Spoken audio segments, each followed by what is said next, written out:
Oh, whoops. Well, hello, everybody. Welcome to our LRNR 30, week 5. We are moving through. I'm like, wow, it feels like school just started, but we are in week 5. So lots of content to move through. So I have a little slide presentation, and then what we'll do is move into, well, here's our agenda. We'll move into our, I'm going to overview week 4 and touch on our assignment from week 4 using our search tools. And then as we move into week 6, we're really starting to dig into our keywords, specialized vocabulary, and concept mapping. And I think this will all start to make a lot of sense as we do our mind mapping exercise. But today we're going to talk about source formats, and I keep doing that. We're going to talk about source formats and look at why some of those deeper level sources, how they are, how they've come to be. You know, what is the publishing process? Why is the editorial process important for news? Why are certain things called a newspaper or a serial or an encyclopedia? So to better understand, we need to look at the way that, or the reason they were published. And a lot of the time, the pressure of time is what produces these. So if we look at, say, a newspaper, these are printed on the newsprint. It's a very thin sheet paper because it was published, you know, sometimes twice, 3 times a day, and it was a way to quickly disseminate important information and events that people needed to know about. So now today when we say newspaper, some of you may not be all that familiar with using a newspaper, and it's good to acknowledge that the publication process is the same while the medium that is used has changed. We don't really use newspapers anymore. So we also need to look at classifications. So these are the ways that information is organized, and format type is really important to acknowledge. So we're going to look at information from an academic lens. So I would love to spend more time, especially talking about books, more time dealing with fiction and comic books, graphic novels, all those wonderful world of information. But we won't be able to really fit that in. That's something that you'll probably deal with in your English class, or you'll be looking at historical texts like the Constitution or pieces of legislation in your history class or your critical thinking class.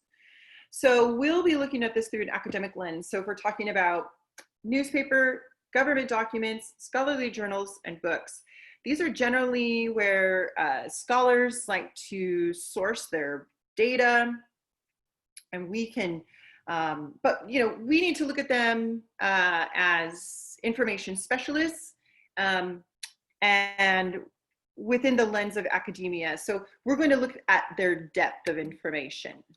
And when I say depth of information, I mean their analysis and their publication process.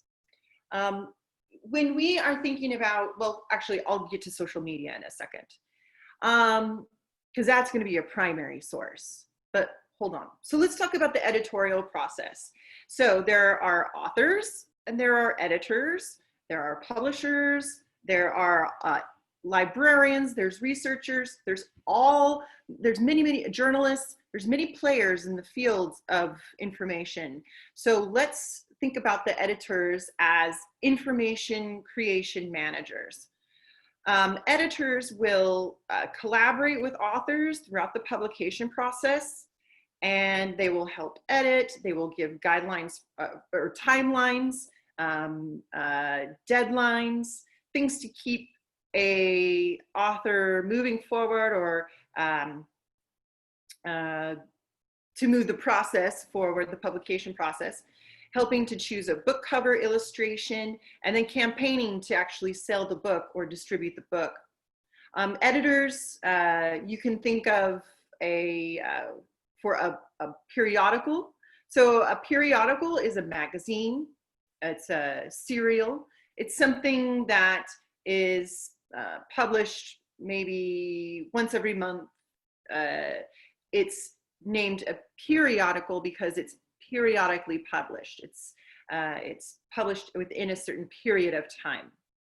So when we think of an editorial, maybe you've watched the movie The Devil Wears Prada, and everybody says that that book is loosely based on Anna Wintour, who is, I believe she's the Vogue editor, but she's a very high fashion, very prestigious fashion magnate. And she would be considered an editor. And what editors do is they typically write an editorial. This is a commentary. So they say why they chose the pieces that they chose, what they were thinking in their creativity process, why they commissioned certain authors or commissioned certain photographers, or commissioned researchers to dig into this particular issue. And this is always very revealing and is very nice commentary, but we need to be careful when we use that information as a source of analysis, because that's almost getting towards tertiary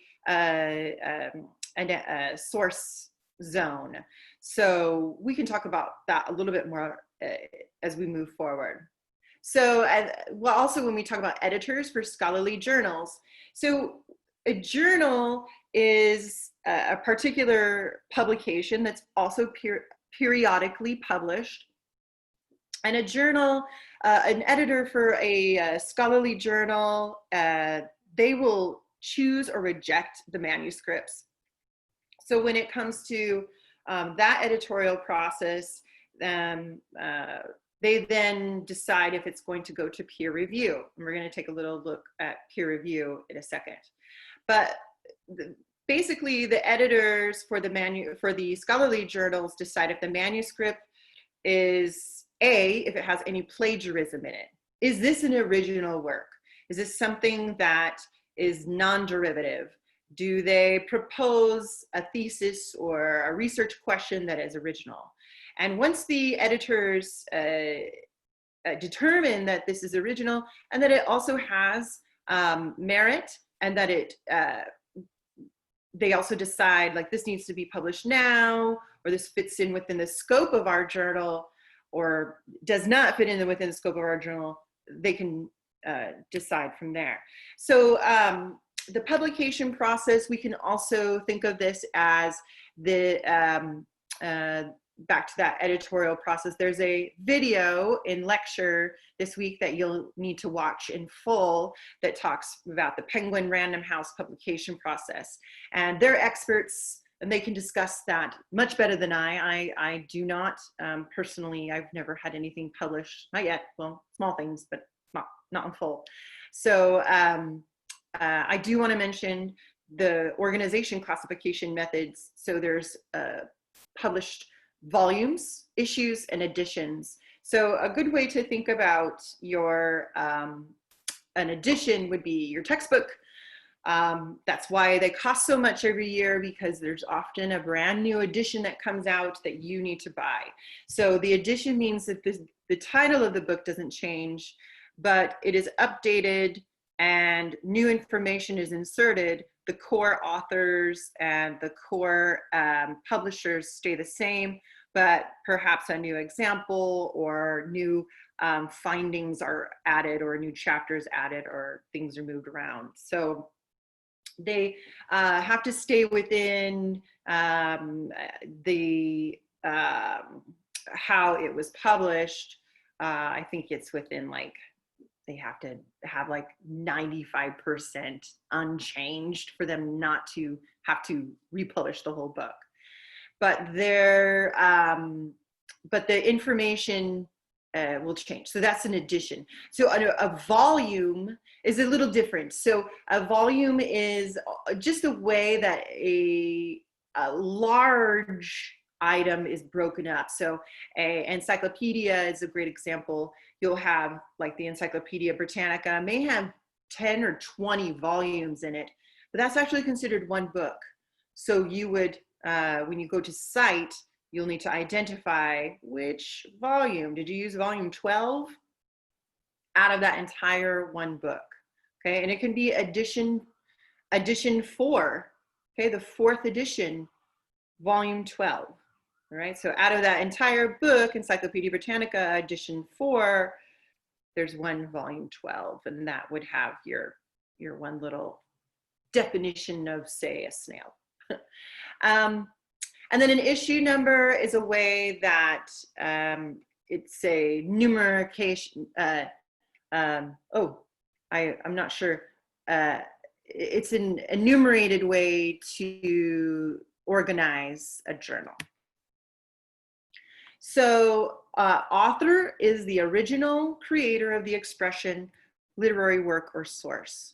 So we always say, if you can, locate the author, but sometimes this is a little obscure. We may have what's called a corporate author, and this can be a broad umbrella. A very good example of a corporate author would be a government issuing agency. So they will oftentimes subsume what a single author will say, and by merit of his being a part of that agency, he's speaking on behalf of the agency, or he's writing on behalf of that agency. So his work therefore falls underneath the larger organization. Same with, say, Apple Inc. When you look at the Apple webpage, you're rarely going to find one single author unless they're writing a blog or a commentary. But you'll oftentimes see businesses or even schools. So if you go to the Merced College site and you go to click on our missions and policies, you'll see that there's no one single author, that in fact what maybe a group of people worked on to collaborate and come up with our mission statement or policies. So no one person is attributed, but it's under the Merced College library banner. So we would be the original authors. There's also other areas like translations, illustrations. These need to be attributed, especially if you are, say, in your humanities class and you're using a particular translation. This is a great time to ask your professor which translation you should use. Illustrators are usually only given attribution if you use their example, their work. Okay, so let's talk about some of those bigger formats. So we talked about newspapers, and news is it's kind of an expanding, exploding area these days. So let's take a step back and look at who makes news. Now, to understand newspaper, I included this kind of great image of a man constructing a newspaper, and it was typeset. So you would print out your article, you would send it through copy, and then it would get printed out, and then it would be typeset in. An original master of this typeset would then be run and then thousands and thousands of copies would be, inked, and it was like a big stamp. So journalists are the authors, they're the creators, and journalists are professionals. They go to school, and they usually go through a rigorous master's program. They are professionals who have a certain methodology that they've learned to collect information when they are at a scene. So they will usually ask the questions: the who, what, when, where, why, and how. And they will also offer their own personal eyewitness testimony. So when journalists say, talk about their reputation, that's a really important consideration when you're thinking about what they are reporting about when they are on the scene. So this is part of the journalistic narrative, and this is also part of ethics, and something that we'll be looking at a little more closely in the weeks to come. Newspapers also have editors, and editors they have a very important job of deciding what is newsworthy and what is not. So again, going back to reputation, editors are not as visible as a journalist. So sometimes they don't get the same amount of scrutiny as, say, a journalist in the field does. But again, reputation is everything. If they decide to run a story that has not been vetted properly, then that undermines the credibility of the newspaper or of the editor or the journalist and the people that read it and trust it. So there is a lot of different ways that news is changing. Social media is certainly one of the biggest landscape changers out there. So what social media has done is it flipped.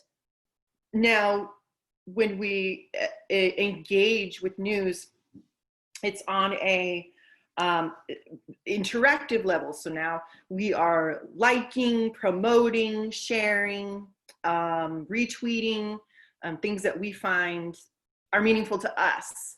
So what this does as well is that it tells the journalists that they're being watched. And so there is a consumer effect. So the journalist is motivated to get those retweets, to become more, their stories to be recognized. This is also what powers that new age of information as well. So the more people watch, the more ad revenue they generate. News organizations can be local, national, or global. So local news information is a vital source for communicating and watchdog and fact checking and recording. So again, when those professional journalists are in the field, they're asking the who, what, when, where, and why, and how, and then reporting on those findings. Okay. So let's move on to government documents. So government documents are when we were looking at that chart earlier, we were looking at the levels of information. So newspaper is kind of, if we're talking about depth of information, the newspaper is simply reporting. They're not offering too much analysis. They just don't have time. What newspapers really want to do is get that information out as quickly as possible. Government documents and government websites, what they generally are doing are providing guidelines. They're providing policies, statistics, and transparency. So they are often ways to go and get an idea about how our leadership is responding to a particular whatever it is. In this case, I included the Centers for Disease Control and Prevention, because this is a site that you'll see quoted all the time. It'll be something that you probably even want to turn to if, say, there's a national disaster and you want to know more, or if you are doing a presentation about a health issue. The Centers for Disease Control and Prevention is the federal national response, and this is where they include those policies and guidelines. But you'll also find, when we're talking about government documents, those primary sources. So policies like the United States Constitution. So what the Constitution is, it's an agreed upon contract that was written by a certain number of people, and other bodies of people came together and agreed that they were going to abide by these rules. So that's really, from an information standpoint, what the Constitution is. It doesn't provide us with a lot of analysis. It doesn't give us any great explanation or background information about why they chose to write what they write. It's more or less just an outline of rules, okay? So when we talk about our experts, okay, so when we're looking at, we were looking at journalists before, so our experts in the field of government documents, these are our government officials, our leaders. But we're also talking about our judicial system. So we're also looking at precedent and legal interpretation. So you guys I may have mentioned this, I can't remember if not, but I was a legal secretary and a paralegal at a law firm through much of my, well, before I got hired as a librarian, but through much of my grad school program. And so I really thought that I was going to be a legal researcher. And I've always found it really fascinating how precedent and interpretation work, and that these sorts of ideas are open to how, through different lenses. Anyway, I find it really fascinating. So that's how government documents work for our purposes. Now let's talk about scholarly journals. We'll be talking a lot about scholarly journals, and we'll be looking at, we'll be doing a little critical reading of those, how to extract a quote, how to extract a particular piece of methodology. And we do start diving into that in our lecture this week. So please pay close attention for some of those linked documents, and please watch all the videos. There will, as I said, there is a knowledge test after that'll be connected to our lecture today when I post it. Please watch those videos. So when we're talking about scholarly journals, we're also talking about the peer review process. And I think this links back to editorial, or editors, I'm sorry. And this is the process where your manuscript is submitted. And from there, the editors will decide if it's within the scope of their journal, and then they'll send it to peers. Not so unlike what we did with our personal learning history when we partnered up and we shared our personal learning histories. Actually, very different, because your peers weren't offering any criticism; they were just listening, and they were recording. So what the peers will do they're actually called referees. So what the referees will do during the peer review process is they will check the methodology. They will I'm sorry, and I want to back up. They are experts in their field. So they also have, they're part of the scholarly conversation.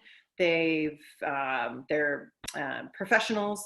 So anyhow, they will go through the paper. They will decide if there are gaps or weaknesses if there is maybe an area that they feel is lacking or is really strong, and they will then forward their findings back to the editors. The editors will get in touch with the author. The author will either make the changes or they won't.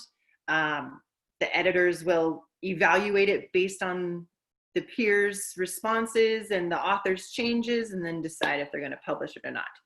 This is a very rigorous process, and it takes time. Sometimes it takes years. And even after it's accepted for publication, the editors may decide that, oh yeah, they're going to hold on to it because it fits more in with this topic that they're going to be writing in that particular issue. So this is a very rigorous process, and it's a very robust process. It usually will root out any flawed methodologies. It will also help the author edit and make a stronger argument. So it's sort of a win-win for everybody. So the peer review process is part of that scholarly academic journal. And it's a really important process to academia. So it's the way that experts and professionals share their findings within a disciplined field of study. All right, so moving along, we're at the final. So you would think that, you know, journals are our most in-depth. In a way, they are. But they're very narrow. They're reporting on or publishing about maybe one small molecule that they did a particular test on within children. You know, so what about the adults, and what about you know, all the other population? So it's very small, but it's very specific and exacting and rigorous. So a book is our most in-depth, and it's a way. Well, you know, let me just stop by saying, the books mean many things to many people. When I say book, my mind goes to, you know, like this big old honking thing. My mind also goes to a library. My mind goes to my book club. It goes to, you know, that smell when you know, turn the pages, like books. So books are kind of have a sort of loaded connotation to them. But when we stop and think about what exactly a book is that it's a method of recording, compiling, and analyzation. And this, so far, has been pretty much since Gutenberg, for the last 500 years, our best way of archiving and keeping information. I'm sorry, books have been around way longer than that, but the printing press with Gutenberg. And that was really actually when reading took off. I mean, not everybody could read because nobody could afford to buy a text. Everybody, it was all handwritten on parchment vellum. Nobody could afford it except for the very, very rich. So why take the time to learn to read? Didn't have anything to do with your world. So books have a long history, but so far have proven to be one of the best ways to archive our thought. And it really transformed the way that people think as well.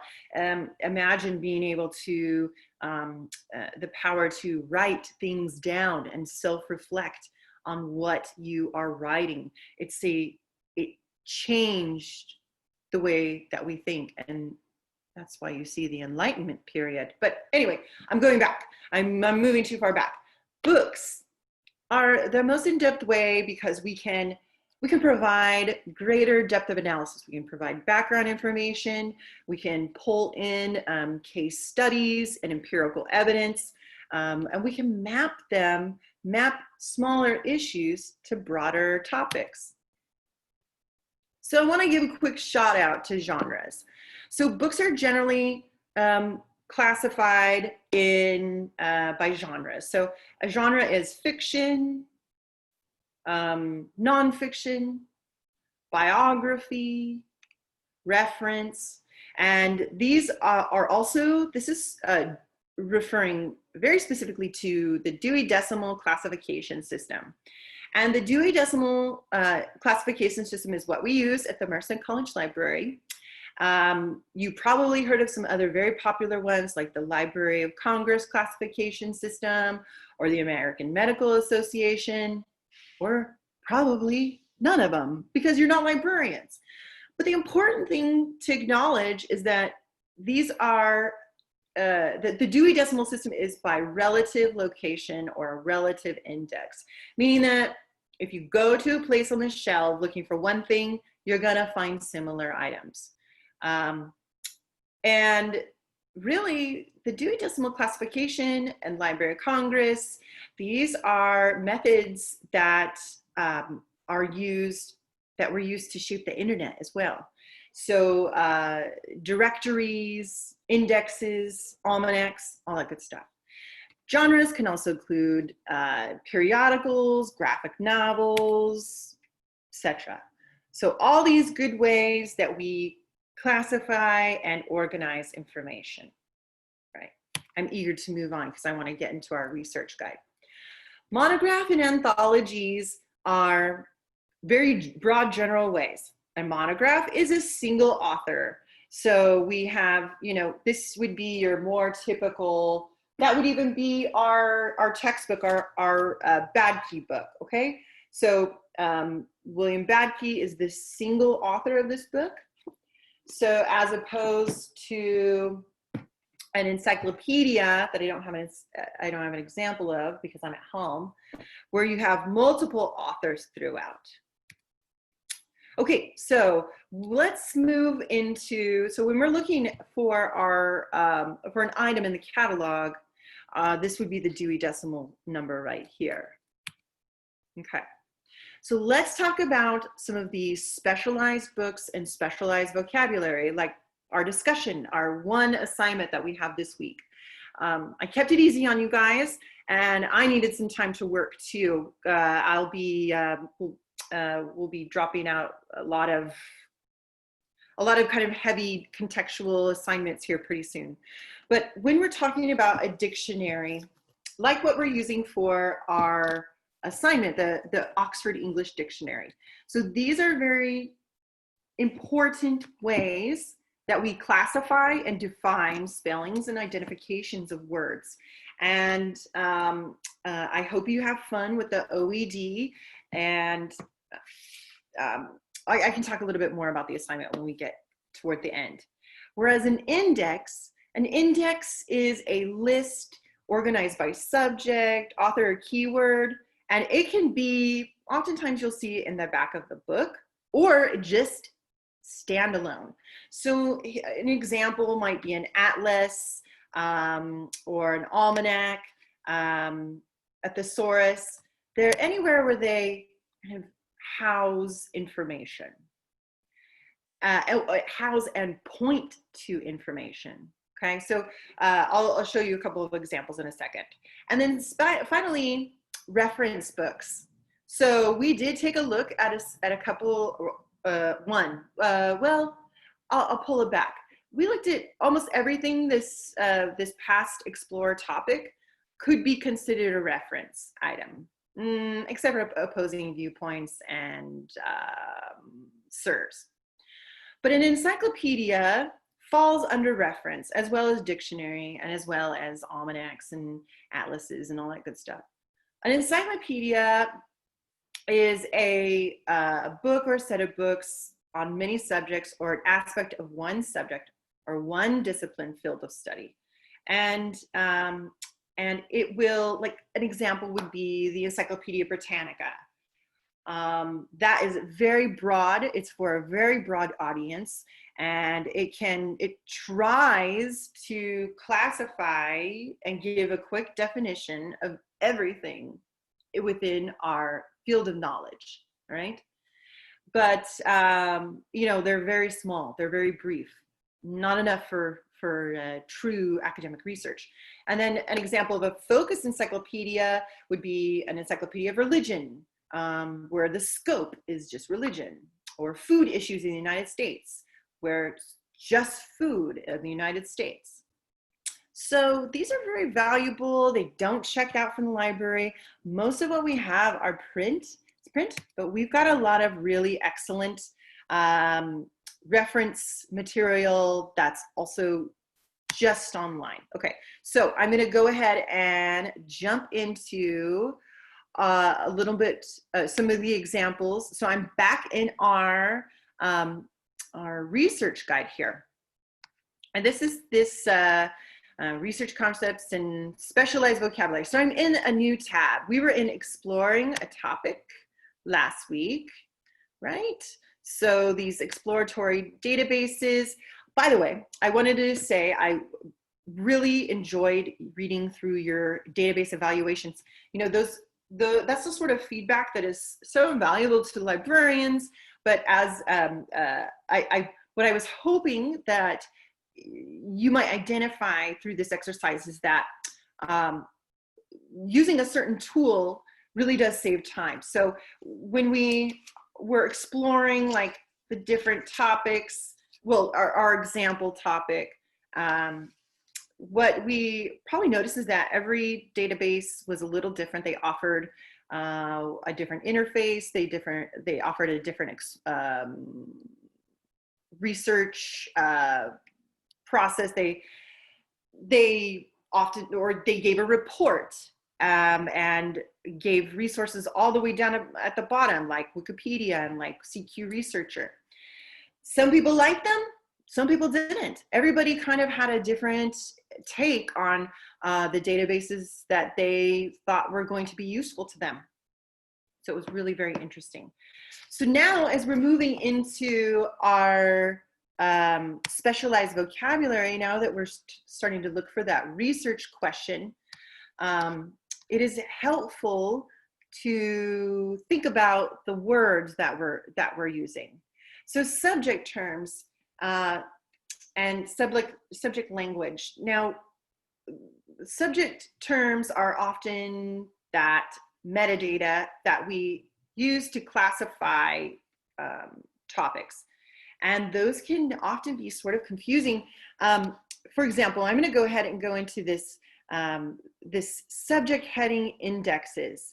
And we can take a look at what I'm talking about. Some of these other indexes here, like Art Store or Publication Finder, allow us to look for titles of whole works.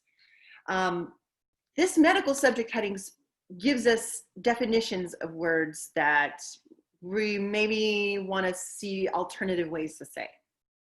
So I'm going to go ahead and start off with heart attack. So right here, I can say exact match, all fragments.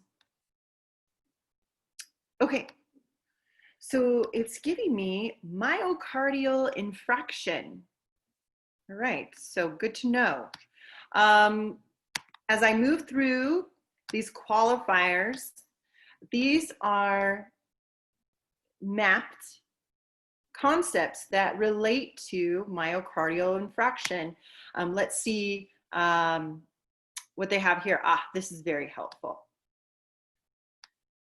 So here they have, in this index is a list that points to other records within this particular mesh database subject heading search that you can click on and they'll give you a definition. But if I was looking at heart diseases, myocardial ischemia, vascular, these are all ways that I could click and it would take me to more definitions, all right? So these are nice specialized subject headings. And what I also want to point down to are the dictionaries. So we looked around in the Oxford English Dictionary, and I'm happy to go back into that, but there's actually quite a few dictionaries that exist that are specific to a specific discipline. So this Cambridge Dictionary of Statistics, so this will only go into words that are related to statistics. This will only go into words that are related to law. This particular is this dictionary is particular to slang. I'm seeing reference collection right here, which means it's a print item and doesn't leave the library. But this one is hyperlinked and it will open into the ebook. I'm running out of time, so I don't have time to go into that.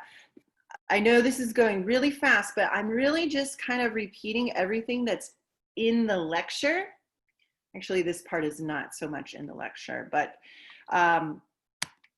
you will want to go through the whole module carefully and look for a little more elaboration on what I'm talking about. And then reference sources. So we did talk about reference sources in the primary, secondary, and tertiary.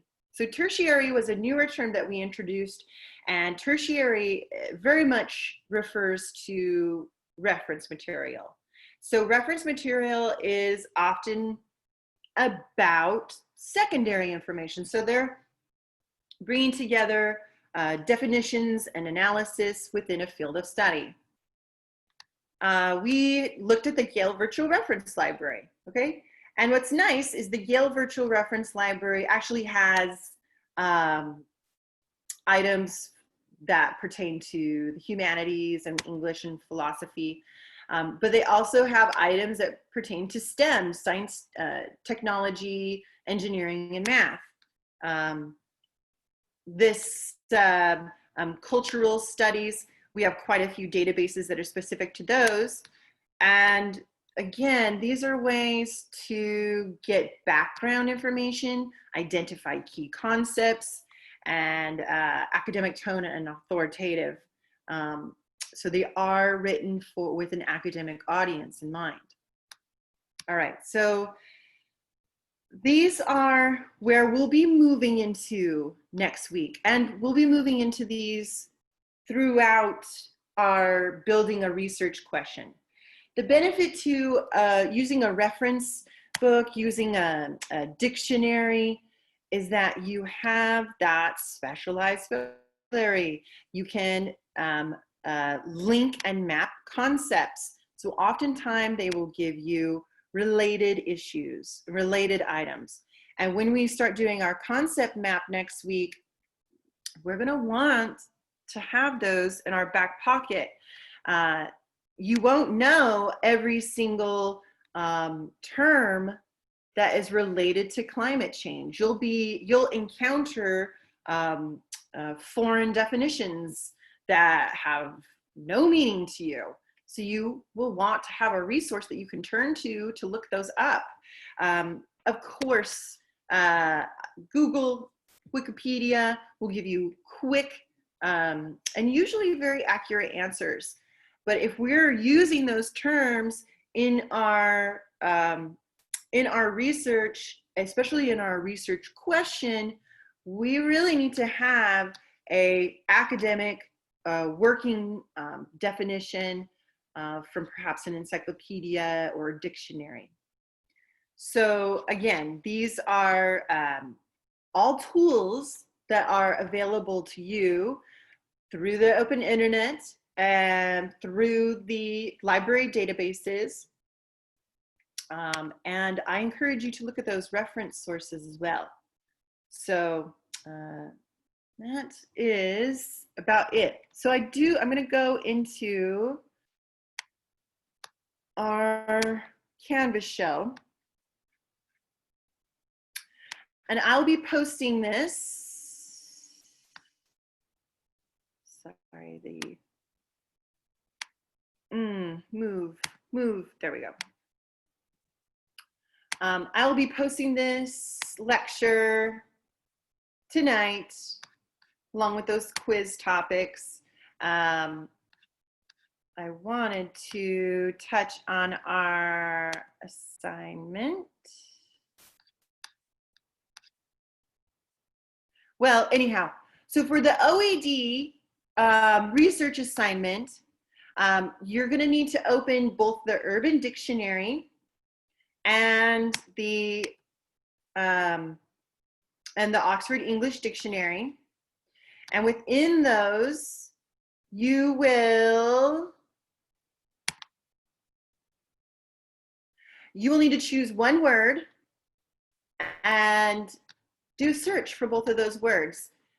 I think what I'm envisioning the fun part of this search is comparing how and reflecting on how the word changed. So for my example, I used heart. So I wanted to look at the spelling. I thought this was very fascinating how spelling over time changes. So Horton was an original word for heart, moved through to hurt, all the way to Shakespeare's heart, and then into our modern day. So this is abbreviated. I would, it's fine if you just want to do 3, but I made sure that I included the definition that was under my subheading that I decided to include. There were about 20. There was many entries for heart. So just choose one. And then I went into the Urban Dictionary and I typed in heart, and I found this really funny excerpt about from Captain Planet about how heart was one of the final elements to summon Captain Planet. And I feel like, gosh, we need to summon him now and say, stop all these fires. Do watch the entire little etymology video.